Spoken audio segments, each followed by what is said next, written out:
আল্লাহর পয়গম্বর তার বাড়িতে গেলেন, সাহাবাদেরকে ডাক দিয়ে বলল, আমার সাহাবারা, আব্দুল্লাহর জন্য পানি ব্যবস্থা করো, কাফন দাফনের ব্যবস্থা করো। নিজের হাতে পয়গম্বর আব্দুল্লাহকে গোসল দিলেন, সুন্দর করে কাফনের কাপড় পরালেন। আল্লাহর পয়গম্বর কবরের ভিতরে নামলেন। দুইজন ব্যক্তি আব্দুল্লাহর লাশকে বহন করে নিয়ে আসতেছেন। দূর থেকে একজন লোক দাঁড়িয়েছে কুফি বাতি হাতে নিয়ে, আরেকজন লোক কবরের ভিতরে দাঁড়িয়ে আছে চুপচাপ। যে লোকটা কবরের ভিতরে দাঁড়িয়ে আছে ওই লোকটা দূরে দুইজন লোককে ডাক দিয়ে বলতেছে, এ আমার দুইজন বন্ধু, তোমরা শুনো, যেই লোকটাকে তোমরা কাঁধে বহন করে নিয়ে আসতেছো এই লোকটার সাথে সাবধান, কেউ বেয়াদবি করবা না, তাকে কষ্ট দিবা না। আস্তে আস্তে করে সুন্দর করে তাকে নিয়ে আসো, আর আস্তে আস্তে করে তাকে আমার কাছে নিয়ে আসো। এবার যেই দুইটা লোক বহন করতেছিলেন এই দুইটা লোক, একজন লোক হলো হযরত আবু বকর রাদিয়াল্লাহু তাআলা, আর একজন হলো উমরে ফারুক রাদিয়াল্লাহু তাআলা।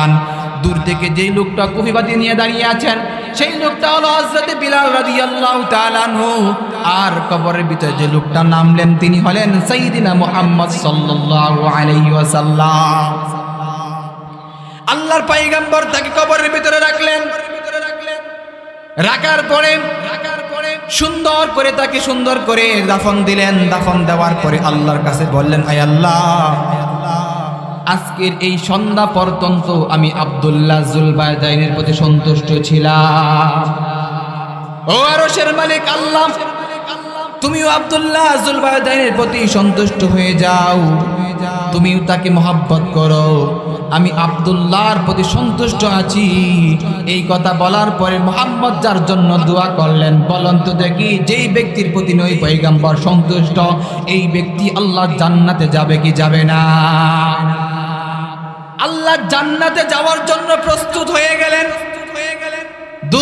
মুহতারাম হাজিরিন, একজন মানুষকে ভালোবাসতে গেলে যেই কয়টা গুণের প্রয়োজন সেই কয়টা গুণ যদি তার ভিতরে থাকে তাকে মানুষ চিরস্থায়ী মহব্বত করে ভালোবাসে। যেই গুণ চিরস্থায়ী থাকে না সেই মহব্বত চিরস্থায়ী থাকে না। এই জন্য দেখবেন মানুষ অনেক কিছুর পাগল থাকে, রূপের পাগল থাকে, মানুষের সুরের পাগল থাকে, কণ্ঠের পাগল থাকে, কিন্তু কণ্ঠ যখন ফুরিয়ে যায় তখন সেই মানুষের ভালোবাসা আর থাকে না। রূপের যখন সৌন্দর্য মানুষের আসক্ত থাকে, রূপ যখন সৌন্দর্য যখন ফুরিয়ে যায়, কিন্তু সেই মানুষের প্রতি মানুষের আসক্ত তখন থাকে না। আল্লাহ নবী মুহাম্মদ সাল্লাল্লাহু আলাইহি সাল্লামকে আল্লাহ রাব্বুল আলামিন এমন সুন্দর করে দুনিয়াতে প্রেরণ করেছিলেন, যেই গুণগুলো ছিল চিরস্থায়ী, যেই গুণগুলোকে আল্লাহ রাব্বুল আলামিন কোন সময় কোনোভাবে জায়েল করে দেয় নাই। মুহতারাম হাজিরিন, সেই নবীর শান শুনতে, সেই নবীর মান শুনতে, সেই নবীর ভালোবাসার কথা শুনতে আমরা নবীর আশেকে রাসূল যারা এখনো বসে আছি, মাইকের আওয়াজ যারা শুনছি, এখনো স্প্যান্ডেলের নিচে এসে বসি নাই, তাদের জন্য বলছি, ও ভাই আপনি একটু আসেন না, নবীর শান শুনে, নবীর মান শুনে, নবীর ভালোবাসার কথা শুনে যেখানে আল্লাহর রহমত বর্ষিত হচ্ছে সেখানে আমরা সকলে চলে আসতে পারি কি পারি না? ও মুহতারাম হাজিরিন, আল্লাহ রাব্বুল আলামিন নবী করিম সাল্লাল্লাহু আলাইহি ওয়াসাল্লামকে 4টা গুণ দিয়েছিলেন। কয়টা গুণ? 4টা গুণ দিয়েছিলেন। 1 নাম্বার গুণ দিয়েছিলেন আল্লাহর নবীকে, আল্লাহ তাআলা বলেন, আমি আমার পয়গম্বর জনাবে মুহাম্মদ সাল্লাল্লাহু আলাইহি ওয়াসাল্লামকে 4টা গুণ দিয়েছি, বিশেষ করে এই 4টা গুণ আমি অন্য কাউকে দেই নাই। 1 নাম্বার গুণ দিয়েছিলাম জামাল, 2 নাম্বার গুণ দিয়েছিলাম কামাল, 3 নাম্বার গুণ দিয়েছিলাম নওয়াল, 4 নাম্বার গুণ দিয়েছিলাম কারামা। এই 4টা গুণের সমন্বয়ে আমি আমার পয়গম্বর মুহাম্মদ সাল্লাল্লাহু আলাইহি ওয়াসাল্লামকে দুনিয়ার জমিনে প্রেরণ করলাম। 1 নাম্বার গুণের কথা বললাম জামাল। আমার আল্লাহ বলেন, দুনিয়ার জমিনের ভিতরে এত সুন্দর করে জামাল, সুন্দর করে আমি আল্লাহ কাউকে বানাই নাই। নবী মুহাম্মদকে আমি আল্লাহ রাব্বুল আলামিন যত সুন্দর করে বানাইলাম, আসমানের নিচে, আসমানের উপরে, জমিনের নিচে তামাম মাখলুকাতের ভিতরে এত সুন্দর করে আমি আল্লাহ কাউকে বানাই নাই। জামাল মানে সৌন্দর্য। কেমন সৌন্দর্য ছিলেন হযরতে শেখ সাদী রাদিয়াল্লাহু তাআলা আনহু। সারা জীবন দুনিয়ার জমিনের ভিতরে থাকার পরে তিনি অনেক বড় পাণ্ডিত্যবান, কবিতাবান, আবৃত্তি ছিল, কবিতা আবৃত্তি করত। শেখ সাদী রহমাতুল্লাহি আলাইহি বলেন, তামাম জিন্দেগি যখন আমার শেষ হয়ে যায়, মৃত্যুর যখন সময় চলে আসলো, আমার দিলের ভিতরে অনুশোচনা জাগলো। আমি যখন মৃত্যুবরণ করব, মৃত্যুবরণ করার সময় আল্লাহ তাআলা যদি আমাকে জিজ্ঞেস করে, ও শেখ সাদী, দুনিয়ার জমিনের ভিতরে তোর কবিতা পড়ে পড়ে মানুষ অনেক বড় কবি হয়েছে, তোর লেখনী পড়ে পড়ে অনেক বড় লেখক হয়েছে, কিন্তু আমার কবরে তুই আসলি, আমার কবরে আসার জন্য তুই কবরে কি নিয়ে আসলি শেখ সাদী? এই কথা শোনার পরে শেখ সাদীর দিলের ভিতরে যখন তামান্না জাগ্রত হলো, শেখ সাদীর দিলটা যখন জাগ্রত হয়ে গেল, তখন চিন্তা করলো কি করা যায়। আমার আল্লাহর কাছে নিয়ে যাওয়ার মতো যখন কোনো কিছু আবিষ্কার হলো না, এবারে শেখ সাদী চিন্তা করলেন কি করা যায়। চিন্তা করতে করতে তার দিলের ভিতরে ছাই পড়ে গেল, যেই মানুষটার জন্য আল্লাহ আসমান বানাইলো, যেই মানুষটার জন্য আল্লাহ জমিন বানাইলো, যেই মানুষটাকে আল্লাহ সবচেয়ে বেশি মহব্বত করে, সেই মানুষটা হলো সাইয়্যিদনা মুহাম্মদ সাল্লাল্লাহু আলাইহি ওয়াসাল্লাম। আল্লাহ যাকে ভালোবাসে তার কিছু প্রশংসা করা যায় কিনা দেখি। শেখ সাদী রহমাতুল্লাহি আলাইহি এবার নবী মুহাম্মদের শানে কবিতা আবৃত্তি করার জন্য কলম আর খাতা নিয়ে বসে গেলেন।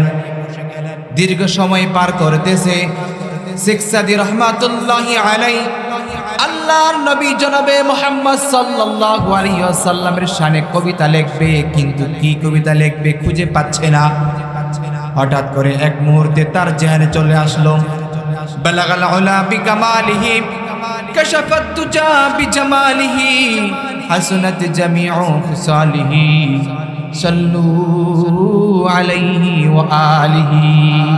এই যে কবিতা আমরা পড়ি, আমরা কি জানি এই কবিতা কে সর্বপ্রথম লিখছেন? সেই কবিতার লেখকের নাম হলেন আল্লামা শেখ সাদী রহমাতুল্লাহি আলাইহি। সেই শেখ সাদী নবীর প্রেমে মাশওয়ারা হয়ে বালাগাল উলা বিকামালিহি কাশাফাত তুজা বিজামালিহি, সেই জামাল সম্পর্কে কবিতা আবৃত্তি করলেন। আল্লাহ তাআলা তার সেই কবিতাকে, কেমন কবিতাকে গ্রহণ করলেন, এখন পর্যন্ত আশিক রাসূল যারা আছে সবাই এই কবিতা পাঠ করে, ঠিক কি না? এই কবিতার ঘটনা থেকে যাচ্ছি না, আলোচনা লম্বা হয়ে যাবে। যেই কথাটা বুঝাইতে চাইলাম, আল্লাহর নবী জনাবে মুহাম্মদ সাল্লাল্লাহু আলাইহি ওয়াসাল্লামকে আল্লাহ তাআলা স্পেশাল 4টা গুণ দিয়েছিলেন। এক নাম্বার হলো জামাল। আল্লাহর নবীর চেহারা সুন্দর করে আল্লাহ বানিয়েছিলেন। কেমন সুন্দর করে বানিয়েছিলেন? রাসূল আকরাম সাল্লাল্লাহু আলাইহি ওয়াসাল্লামের সাহাবী হযরত আনাস রাদিয়াল্লাহু তাআলা আনহু বলেন, একদিন রাসূল আকরাম সাল্লাল্লাহু আলাইহি ওয়াসাল্লামের বয়ান শেষ করার পরে রাত্রিবেলায় যাচ্ছিলাম বাড়ির দিকে। পূর্ণিমার চাঁদটা আকাশের ভিতরে ঝলমল ঝলমল করতেছিল। আকাশের চাঁদের দিকে আমি তাকাইয়া তাকাইয়া আকাশের চাঁদটাকে দেখতেছিলাম। হঠাৎ করে এই মুহূর্তে, এই সময়ে আমার সামনে এসে আল্লাহর পয়গম্বর হাজির হয়ে যায়। আমি পয়গম্বরের চেহারার দিকে একবার তাকাই, পূর্ণিমার চাঁদের দিকে একবার তাকাই, পূর্ণিমার চাঁদের দিকে একবার তাকাই, পয়গম্বরের চেহারার দিকে একবার তাকাই। তাকানোর পরে দেখলাম আকাশে যে ঝলমল করে পূর্ণিমার চাঁদ হয়েছে, ওই পূর্ণিমার চাঁদের আলোর চেয়ে আমার নবীর পয়গম্বরের চেহারা ঝলমল করতেছে। আল্লাহু আকবার। আনাস রাদিয়াল্লাহু তাআলা আনহু বললেন, আমি তখন কনফার্ম করতে পারতেছিলাম না কি সুন্দর আকাশের চাঁদ নাকি আমার পয়গম্বর। আল্লাহর পয়গম্বর তখন ডাক দিয়ে বললেন, পয়গম্বর তখন ডাক দিয়ে বললেন, আনাস রে, এখন পর্যন্ত কি তোর কি বিশ্বাস হয় না আকাশের পূর্ণিমার চাঁদের চেয়ে আমি আল্লাহ আমাকে সুন্দর করে বানাইছে? সুবহানাল্লাহ। হযরত আয়েশা সিদ্দিকা রাদিয়াল্লাহু তাআলা কেমন সাহাবী ছিলেন? নবীর সবচেয়ে প্রিয় সাহাবী, ঠিক কিনা? উম্মুল মুমিনিন হযরত আয়েশা রাদিয়াল্লাহু তাআলা আনহা বলেন, পয়গম্বর রাসূল সাল্লাল্লাহু আলাইহি সাল্লাম কেমন সুন্দর ছিলেন এই কথাটা বোঝানোর জন্য বলতেছেন। রাত্রিবেলায় একদিন ঘরের ভিতরে তিনি সুই সুতা দিয়ে কাজ করতেছিলেন। হঠাৎ করে অন্ধকার হয়ে গেল, আলোটা নিভে গেল। কিন্তু অন্ধকার হয়ে যাওয়ার কারণে সুইটা পড়ে গেছে, হাত থেকে খুঁজে পাচ্ছে না। কিছুক্ষণ সময় যেতে না যেতেই আল্লাহু আকবার, আল্লাহু আকবার, আল্লাহর পয়গম্বর ওই ঘরের ভিতরে প্রবেশ করলেন। যখন পয়গম্বর ঘরের ভিতরে প্রবেশ করলেন, সাথে সাথে ঘরটা আলোকিত হয়ে গেল। হযরত আয়েশা রাদিয়াল্লাহু তাআলা আনহা আল্লাহর পয়গম্বরের চেহারার জামালের দ্বারা, এই সৌন্দর্যের নূরের দ্বারা ওই ঘরের ভিতরে অন্ধকার দূরীভূত হয়ে গেল। আর তিনি সুইটাকে তখন কুড়াইয়া নিয়েছিলেন। এমন জামাল ছিল পয়গম্বর সাল্লাল্লাহু আলাইহি ওয়াসাল্লাম। মুহতারাম হাজিরিন, আরেকজন সাহাবী, তার নাম ছিল আব্দুল্লাহ যুলবারদাইন। আল্লাহর নবী মুহাম্মদ সাল্লাল্লাহু আলাইহি ওয়াসাল্লাম আব্দুল্লাহ যুলবারদাইনকে বড় মহব্বত করতেন, বড় ভালোবাসতেন। আব্দুল্লাহ যুলবারদাইন নামটা শুনছেন আপনারা? সাহাবার অনেক নাম শুনছেন। আব্দুল্লাহ যুলবারদাইন এই নামটা কি কখনো আপনারা আগে শুনেছেন? কথা বলেন, শুনছেন আপনারা? আব্দুল্লাহ যুলবারদাইন একটা চমৎকার নাম, তার নাম ছিল আব্দুল উজ্জা। আল্লাহর পয়গম্বর তার নাম রাখলেন আব্দুল্লাহ। এই ঘটনা আপনার সামনে শোনাই কেমন করে সেই আব্দুল্লাহর নামটা আব্দুল্লাহ যুলবারদাইন হয়ে গেল। মক্কার ভিতরে আল্লাহর পয়গম্বর জীবন যাপন করতেছেন। কালিমার দাওয়াত দেওয়ার জন্য মানুষের কাছে যায়। মানুষ কালিমার দাওয়াত নেওয়ার জন্য কিছু মানুষ প্রস্তুত, আর কিছু মানুষ অপ্রস্তুত। একবার যে আল্লাহর পয়গম্বর যখন মক্কা ছেড়ে হিজরত করে মদিনায় চলে গেলেন, তখন আব্দুল উজ্জা তার চাচার কাছে গেল। চাচাকে ডাক দিয়ে বলল, চাচা হে, আপনাকে আমি বড় মহব্বত করি, ভালোবাসি গো চাচা। মুহাম্মদ সম্পর্কে আপনার কি ধারণা, তিনি কেমন মানুষ? তার চাচা বললেন, মুহাম্মদের মতো এত ভালো মানুষ আল্লাহর দুনিয়ার জমিনে আর একটাও নাই। তার মতো এত সত্যবাদী, এত ভালো মানুষ আর কেউ নাই। এই কথা যখন শুনলো, শোনার পরে আব্দুল উজ্জা তখন তার চাচাকে বলল, চাচা হে, আমি তো মনে করেছিলাম আপনি মুহাম্মদকে সবচেয়ে ভালোবাসেন, আর মুহাম্মদকে ভালোবাসার কারণে আপনি মনে হয় মুহাম্মদের দিন ধর্ম ইসলাম গ্রহণ করবেন। চাচা গো, আপনি কি মুহাম্মদের ধর্ম ইসলাম গ্রহণ করবেন নাকি? আব্দুল উজ্জার চাচা তখন বলল, ভাতিজা তুই এটা কি বললি? চুনকালি মেখে আমার বাপ দাদার ধর্ম কখনো ছাড়তে পারবো না। মুহাম্মদ যদিও ভালো মানুষ, তারপরেও তার ধর্ম ছাড়তে আমি রাজি না। তার হাজিরিন, আব্দুল উজ্জা এবার বলল, চাচা আমি মুহাম্মদকে ভালোবাসি, মুহাম্মদের ধর্মকে ভালোবাসি, ইসলাম ধর্মকে ভালোবাসি। আমার দিলের ভিতরে মুহাম্মদের ভালোবাসা উদিত হয়ে গিয়েছে। আমি আপনাকে সাক্ষী রেখে পড়লাম, আশহাদু আল্লাহ ইলাহা ইল্লাল্লাহু ওয়া আশহাদু আন্না মুহাম্মাদান আবদুল্লাহ ওয়া রাসূলুহু। আল্লাহর পয়গম্বরের প্রতি ঈমান আনলাম, ইসলাম ধর্ম আমি গ্রহণ করে নিলাম। এই কথা বলার সাথে সাথে আব্দুল উজ্জার চাচা তখন ডাক দিয়ে বলল, ভাতিজা তুমি যেই কাজটা এখন করলা, তুমি কি জানো এর পরিণাম কি হতে পারে? তুমি কি বলতে পারো ইসলাম ধর্ম গ্রহণ করার কারণে তোমার কি পরিণাম হতে পারে? ভাতিজা বলল, জানি না চাচা, ছোটবেলায় বাপকে হারাইছি, আপনার কাছে বড় হয়েছি, আপনি আমাকে লালন পালন করেছেন, জানি না আপনি কি করবেন। বলল, ভাতিজা তুমি যেই বাড়িতে বসবাস করো এই বাড়িটা আমার, এই বাড়িটা আমার যেহেতু তোমাকে ছেড়ে দিতে হবে। বলল, ছেড়ে দিলাম। তাই নাকি? কাহা তোমাকে যে ছাগলগুলা দিয়েছিলাম, ছাগলের পালগুলা দিয়েছিলাম, ইসলাম ধর্ম গ্রহণ করার কারণে সেই পাগল ছাগলের পালগুলাও তোমাকে ছেড়ে দিতে হবে। বলল, ভাতিজা ছাড়বা নাকি? ইসলাম ছেড়ে দাও, ছাগলের পাল তোমাকে দিয়ে দিব। বলল আল্লাহর পয়গম্বরের প্রতি ঈমান এনেছি, ইসলাম এনেছি, ইসলাম ধর্ম গ্রহণ করেছি। বাড়ি ছাড়তে পারি, ছাগলের পাল ছাড়তে পারি, ঘোড়ার পাল ছাড়তে পারি গো চাচা, তারপরেও ইসলাম ধর্ম ছাড়তে রাজি না। তাই নাকি খা? তাহলে তোমার পরনে যে কাপড়টা আছে এই কাপড়টাও আমার কিনা কাপড়, এই কাপড় খুলে উলঙ্গ হয়ে আমার বাড়ি থেকে এই মুহূর্তে তুই বের হয়ে যাও। আব্দুল উজ্জা চোখের পানি ছেড়ে দিলেন, চাচার কাপড়টা খুলে দিলেন। যুবক ছেলে আব্দুল্লাহ, পরনের ভিতরে কোনো কাপড় নাই, এবার চলতে লাগলেন। আস্তে আস্তে করে উলঙ্গ অবস্থায় বাড়িতে গিয়ে ডাক দিলেন মা। দৌড় দিয়ে ঘর থেকে বের হয়ে আসলেন। কে বাবা, কে এত রাত্রে তুমি কেন এসে হাজির হয়ে গেলা? মা যুবক ছেলের দিকে তাকাইয়া দেখে আব্দুল উজ্জার শরীরের ভিতরে কোনো কাপড় নাই, উলঙ্গ অবস্থায় দাঁড়িয়ে আছে। চোখটাকে তাড়াতাড়ি আবৃত করে ফেললেন, ডাক দিয়ে বললেন বাবা এই অবস্থা তোমার কেন? বললেন মা আমি ইসলাম ধর্ম গ্রহণ করেছি, এজন্য আমার চাচা আমার জীবনের সব কিছু নিয়ে নিলেন, এমনকি আমার বস্ত্রটা, পরদীয় বস্ত্রটাও পর্যন্ত তিনি কে নিলেন। এবার মা বললেন তুমি আমার কাছে কি চাও? বললে মা তোমার কাছে একটু কাপড় চাই, আমি মদিনায় চলে যাব মোহাম্মদের কাছে, মোহাম্মদ মদিনায় চলে গিয়েছে, এই মক্কায় আমি থাকবো না। মা দৌড়ে ঘরে গেলেন, একটা কাপড়ের টুকরা এনে দিলেন, তার সামনের লজ্জাস্থানটাকে ডাকলেন, কিন্তু পিছনের জায়গাটা সে ঢাকতে পারতেছে না। মাকে বলল মা আরেকটা টুকরা কাপড় দাও না, আমার পিছনের অংশটুকু আমি ঢাকি, আল্লাহর পয়গম্বরের কাছে আমি যাব, আরেকটা টুকরা কাপড় আমাকে দাও। যুবক ছেলে যখন এই কথা মাকে বলল, মা ঘরের ভিতরে চলে গেলেন। ঘরের ভিতরে চলে যাওয়ার পরে আরেক টুকরা কাপড় দিলেন, কোন রকম তার লজ্জাস্থানটাকে ঢাকার মতো কাপড় দুইটা টুকরা নিয়ে বের হয়ে গেলেন।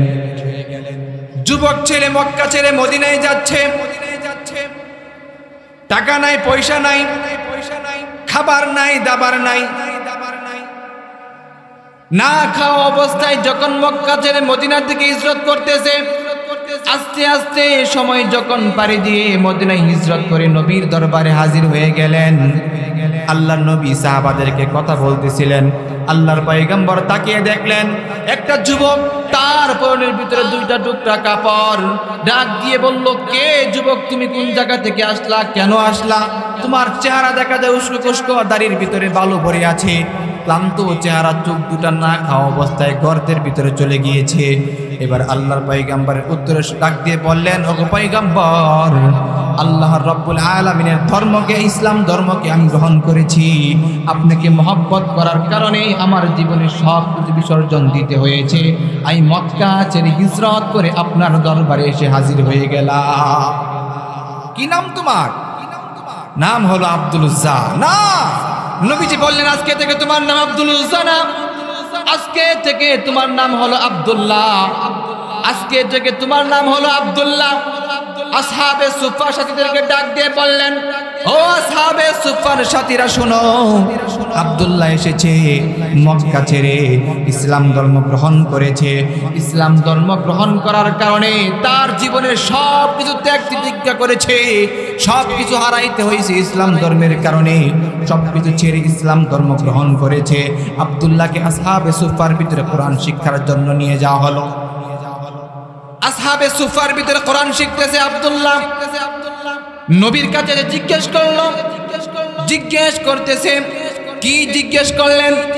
ইয়া রাসূলুল্লাহ, ইয়া হাবিবাল্লাহ, আপনি যে আব্দুল্লাহকে আমাদের কাছে পাঠাইলেন, সেই আব্দুল্লাহ সারাদিন কোরআনে কারিমের তেলাওয়াত শিখে, রাত্রি যখন গভীর হয়ে যায়, সমস্ত মানুষ যখন ঘুমের ভিতরে নিভৃতে চলে যায়, ওই আব্দুল্লাহ জুল বাজাদাইন নবী তাকে উপাধি দিয়েছিলেন। অনেক আব্দুল্লাহ আছে, আব্দুল্লাহ ইবনে মাসউদ, আব্দুল্লাহ ইবনে রাওহা, আব্দুল্লাহ ইবনে উবাই, আব্দুল্লাহ ইবনে কাব, আব্দুল্লাহ ইবনে অনেক আব্দুল্লাহ।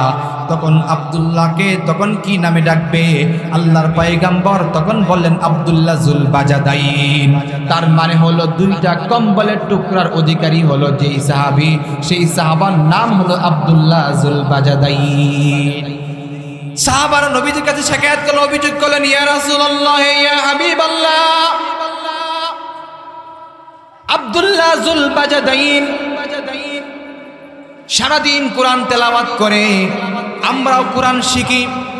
রাত্রি যখন গভীর হয়ে যায়, আমরা যখন বিছানার ভিতরে ঘুমোতে যাই, আব্দুল্লাহ তখন দাঁড়িয়ে যায় আর এমন জোরে জোরে কালামুল্লাহর তেলাওয়াত করে, তার তেলাওয়াতের কারণে, আওয়াজের কারণে আমরা ঘুমাইতে পারি না। আল্লাহর পয়গম্বর তখন ডাক দিয়ে বললেন, ও আমার সাহাবারা রে, আব্দুল্লাহ জুলবাজদাইনকে তোমরা কিছু বলিও না, আব্দুল্লাহ জুলবাজদাইনকে তোমরা কিছু করিও না। আব্দুল্লাহর ঈমান এমন দামি, ঈমান আনার কারণে সব ছাড়তে হয়েছে, তারপরে ঈমান আনে নাই, তার শোক আর তার যোগ এই পরিমাণে আছে, তার তোমরা ডিস্টার্ব করিও না। কিছুদিন যেতে না যেতেই তাবুকের যুদ্ধে দাওয়া বেজে গেল। আল্লাহর পয়গম্বর বললেন, সাহাবারা, কাফেরদের সাথে যুদ্ধ করতে হবে, রোমান সৈন্যদের সাথে। তাবুকের যুদ্ধের দাওয়া বেজে গেল, জিহাদ শুরু হয়ে গেল। আল্লাহর পয়গম্বর বললেন, সাহাবারা, তোমাদের ভিতরে যার যা কিছু আছে, মাল আছে, জান আছে, তোমরা বাইতুল মালে সেই অর্থটাকে জমা করে দাও। বাইতুল মালে জমা করে দিল। যার যার বাড়িতে যা কিছু আছে বাইতুল মাল জমা করতেছে। তাবুকের যুদ্ধের জন্য রওনা হয়ে গেল রাসূল সাল্লাল্লাহু আলাইহি ওয়াসাল্লাম।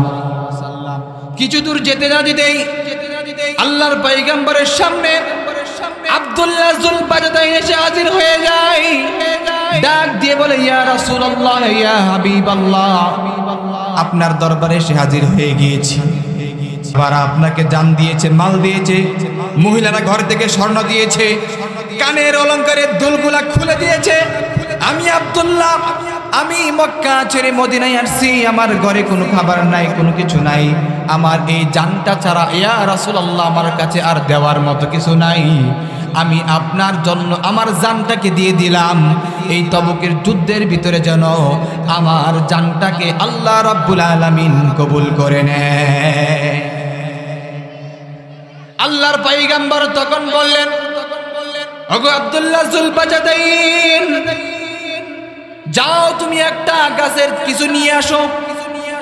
এক সাহাবী আব্দুল্লাহ জুলবাজদাইনের জন্য গাছের একটা ছাল কেটে এনে দিলেন।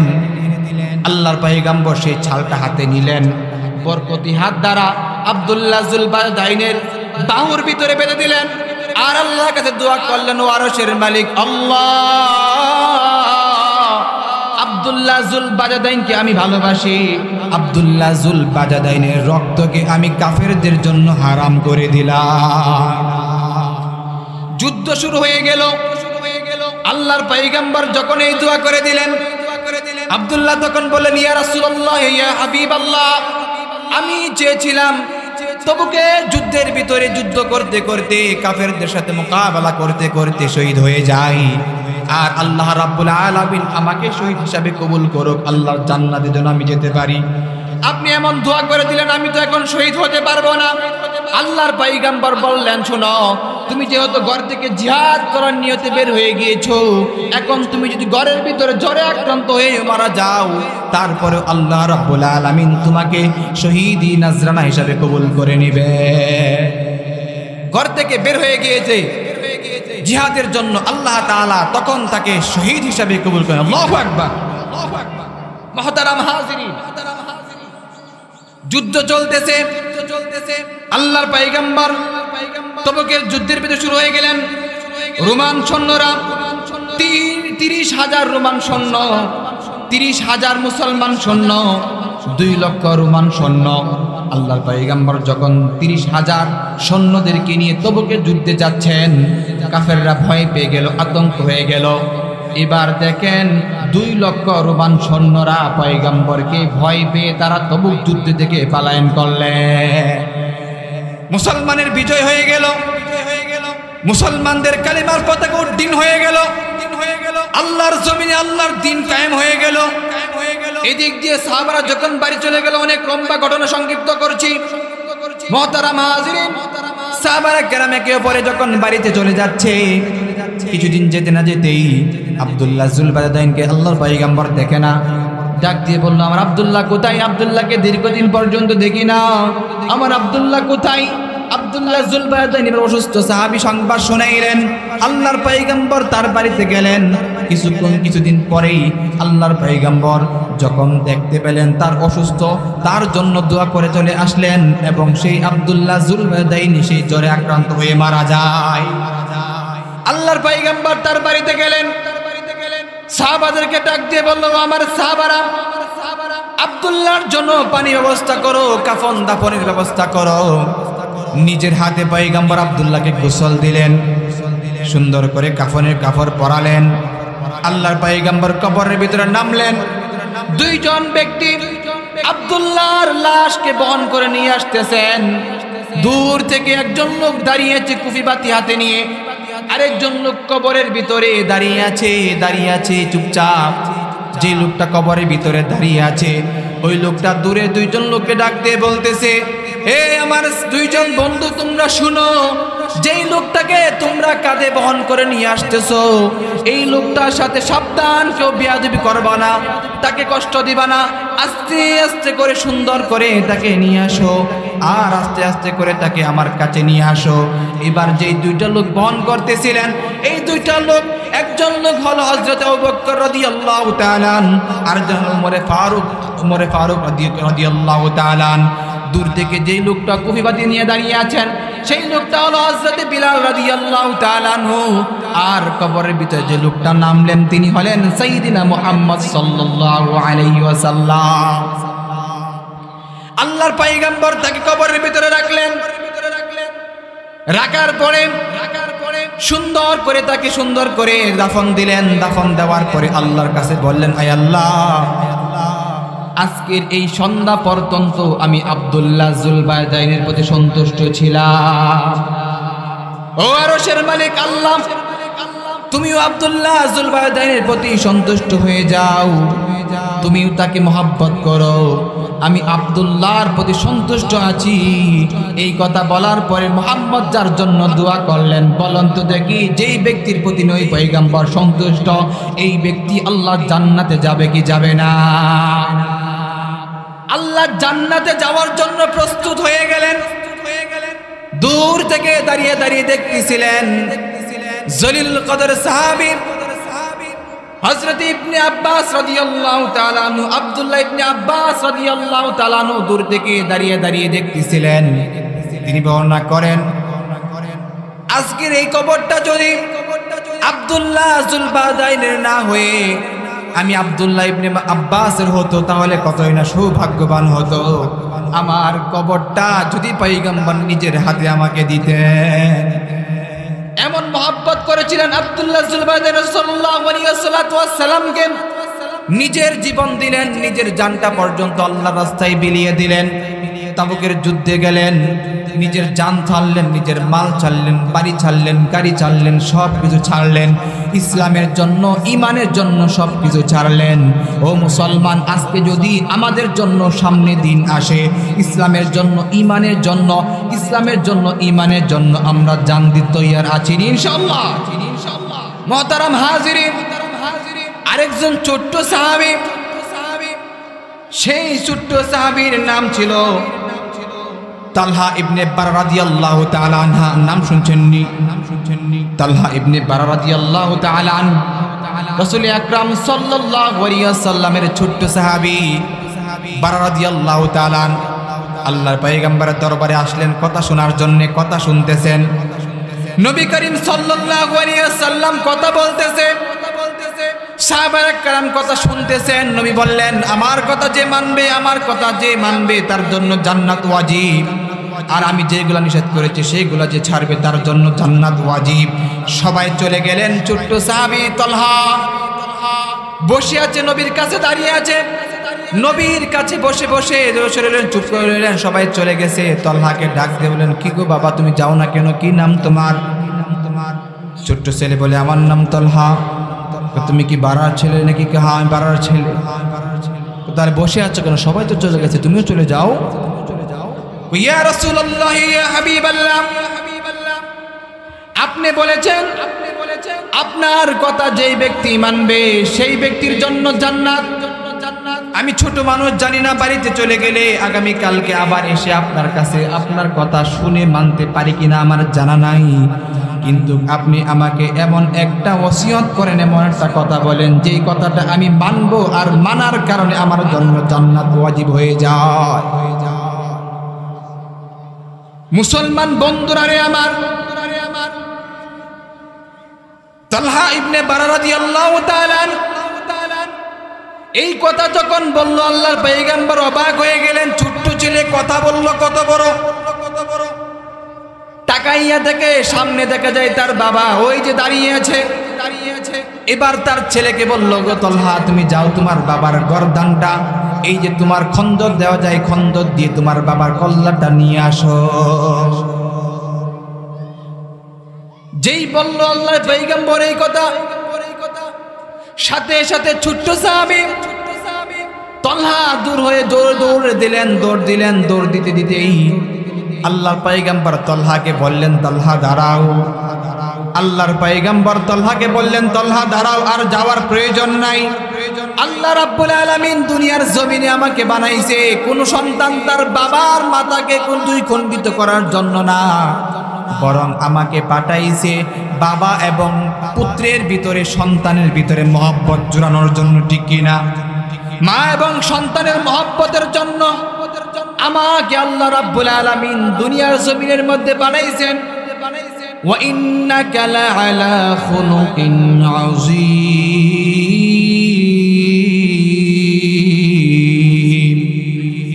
উত্তম চরিত্রের অধিকারী করে আল্লাহ আমাকে দুনিয়ার জমিনে পাঠাইছে। তোমাদের জন্য কি বললেন আল্লাহ? আল্লাহ বললেন, ওয়া মা আরসালনাকা ইল্লা রাহমাতাল লিল আলামিন, আমাকে আল্লাহ রাব্বুল আলামিন দুনিয়ার জমিনের মানুষের জন্য রাহমাতাল লিল আলামিন করে বানাইছে। কোন বাবার মাথাকে কাটার জন্য সন্তানকে আদেশ করার নয়, আমার কাছে ফিরে আস। আল্লাহর পয়গম্বর বলেন, তালহা রে তুই তো দুইটা কথা আমার মেনে গেলে মানে ফেললি। নবীজির কথা যে মানবে তার জন্য জান্নাত, ঠিক কিনা? আমি বলেছিলাম তোমার বাবার কল্যাণ আনার জন্য যাওয়ার জন্য, সাথে তুমি চলে গেলা। আবার বললাম রুকু দাঁড়িয়ে যাও, উমকুস সাথে দাঁড়িয়ে গেলা, আবার ফিরে আসলা। একটা কথা মানলা, দুইটা কথা মানলা। আল্লাহ রাব্বুল আলামিন তোমার এই কথা মানার যারা, আল্লাহ রাব্বুল আলামিন তোমার জন্য জান্নাত ওয়াজিব করে দিয়েছে।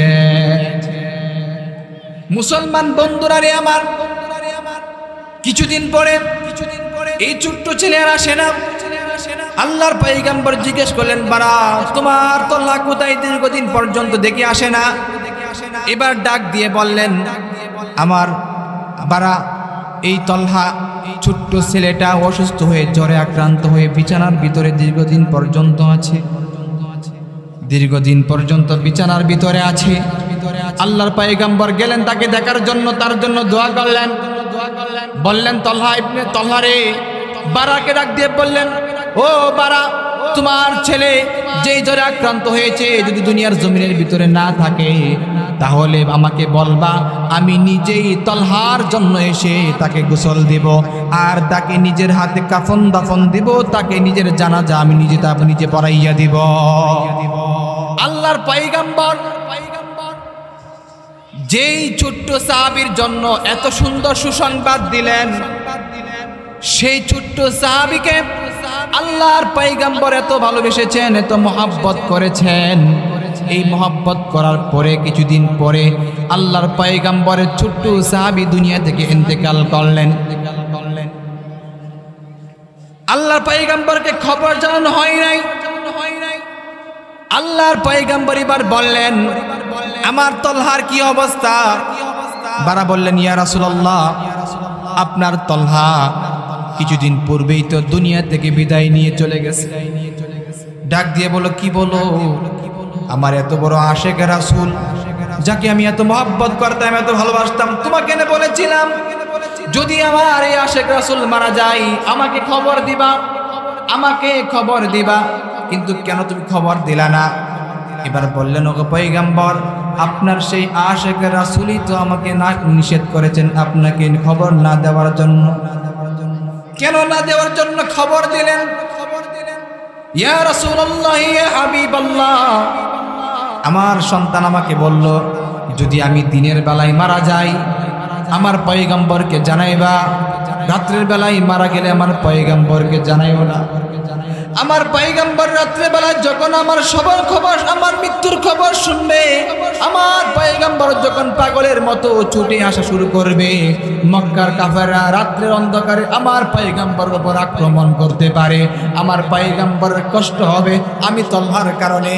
ওগো আমার বাবা, এজন্য রাত্রি বেলায় আমার নবী যদি আমি যদি মারা যাই আমার নবীকে জানায়েন না। আল্লাহু আকবার। দেখছেন কি ভালোবাসা। নবী গো, আপনার সেই ছোট্ট সাহাবী আমাকে বলল যদি আমি মারা যাই তাহলে এই রাত্রিবেলায় আপনাকে না জানানোর জন্য, এই জন্য রাত্রিবেলায় আপনাকে জানাই নাই। মুহতারাম হাজিরিন, এই জন্য রাসূল যখন শুনলেন আবার আসলেন, তলহার জন্য দোয়া করলেন। নবীর প্রতি ছোট্ট সাহাবীর ভালোবাসা কেমন ছিল যে নবীর কষ্ট হবে, মক্কার কাফেররা নবীর উপর আক্রমণ করবে, এজন্য যেন নবীর কষ্ট না হয়ে যায়, সেজন্য রাত্রের বেলায় নবী যেন আমার বাসায় না আসে। দিনের বেলা যদি মারা যায় নবীকে বলবেন তিনি যেন এসে আমার জানাজা পড়ায় দেয়, আর নাই থাক নবীর জানাজা আমার দরকার নাই। এই জন্য নবীর ভালোবাসা অন্তরে থাকলে, নবীর প্রেম মহব্বত অন্তরে থাকলে, নবীর কারণে, এই নবীর ভালোবাসার কারণে দুনিয়ার বাংলার জমিনে মৃত্যু হতে পারে, মৃত্যুর সাথে সাথে কবরে চলে যাবে, ওই বান্দার কবরটা রাসূল আকরাম সাল্লাল্লাহু আলাইহি ওয়াসাল্লামের সাথে ডাইরেক্ট সম্পর্ক হয়ে যায়। সুবহানাল্লাহ, মহব্বত। নবীজি বললেন, এই জন্য যেই ব্যক্তি আমাকে ততক্ষণ পর্যন্ত পরিপূর্ণ মুমিন হতে পারবা না যতক্ষণ পর্যন্ত তোমরা পরিপূর্ণ আমাকে নিজের সব জান এবং মাল থেকে বেশি মহব্বত না করবা। বক্তা চলে এসেছে, আমার প্রিয় ভাই মুফতি ইয়াসিন আকন্দ গাজীপুরি সাহেব। আর আলোচনার সামনে যাব না, সর্বশেষ একটা কথা বলে যাই। নবীজি বলেছেন যে আমাকে ভালোবাসবে সে যেন বড়দেরকে সম্মান করে, আর আলেমকে তাজিম করে, ছোটদেরকে স্নেহ করে। আজকে আপনাদের কাছে একটা অনুরোধ, মনে রাখবেন যতদিন পর্যন্ত আমরা আকাবিদেরকে সম্মান করব, আমাদের কোরআন ওয়ালাদেরকে সম্মান করব, যতদিন পর্যন্ত কোরআন ওয়ালাদের ভালোবাসা আমাদের অন্তরে থাকবে ততদিন পর্যন্ত এই পৃথিবীতে ঈমান জিন্দা থাকবে। আল্লাহ দুনিয়াতে মানুষদেরকে বাঁচায় রাখবেন। আর ঈমান জিন্দা রাখার জন্য সবচেয়ে বড় মার্কাজের নাম হলো প্রত্যেকটা মাদ্রাসা। এই মাদ্রাসাগুলোকে যদি আমরা সক্ষম জিন্দা দেখতে পারি, ইনশাআল্লাহ আগামী দিনে আমাদের এই মার্কাজগুলাই হবে বাতিল, কাফের, মুশরিক, হিন্দুত্ববাদী মানুষদের সাথে মোকাবেলা করার জন্য একটা দুর্গ। ঠিক কিনা? এই যে আজকে আপনাদের এই এলাকাতে এতগুলা মাদ্রাসা, এই মাদ্রাসাগুলো যদি থাকে, মনে রাখবেন আগামী দিনে এই দেশকে কোনো সময় বাতিল শক্তি এসে ঈমান ধ্বংস করতে পারবে না। আল্লাহ রাব্বুল আলামিন আমাদের সন্তানদেরকে ইসকন নামক যেই একটা বাতাস ইতিমধ্যে চলে যাচ্ছে আমাদের সামনে, যদিও এখন থেমে গিয়েছে, মনে রাখবেন ইসকন নামের বাতাস, এটা বাতাস না, এটা একটা ভাইরাস। এই ভাইরাসে আক্রান্ত যদি কোনো মানুষ হয়, নিঃসন্দেহে সেই মানুষ ঈমান হারা হয়ে কবরে যাবে। ইসকন শুধুমাত্র হিন্দুদের সংগঠন নয়, ইসকন এটা হলো মুসলমানদেরকে নির্মূল করার জন্য। ইহুদি, নাসারা, বৌদ্ধ, খ্রিস্টান, হিন্দু সব মিলিয়ে এই সংগঠনের নাম দেওয়া হয়েছে ইসকন, যার ভিতরে মুসলমানও আছে। ঠিক কিনা? ও মুসলমান, ইসকনের হাত থেকে আপনি আমার সন্তানকে বাঁচান। আকাশে দেখতে পাচ্ছি এই সিল আমাদের মায়ের জাতিদেরকে ধ্বংস করার জন্য, এই আগামী দিনের প্রজন্মকে ধ্বংস করে দেওয়ার জন্য ইসকনের আকাশের ভিতরে চিল ছেড়ে দিয়েছে। এই শকুনের হাত থেকে আমাদের সকলকেই বাঁচতে হবে। আল্লাহর প্রতি মহব্বত, অবিচল আস্থা আর ভালোবাসা নিয়ে কবরে যাওয়ার তৌফিক দান করুন। আসসালামু আলাইকুম ওয়া রাহমাতুল্লাহি ওয়া বারাকাতুহু।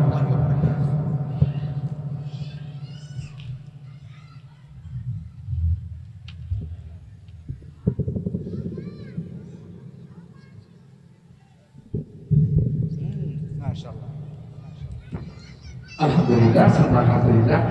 Syukur untuk sini. Jahiliyah Quran Madrasah Boeting Kana Kutubi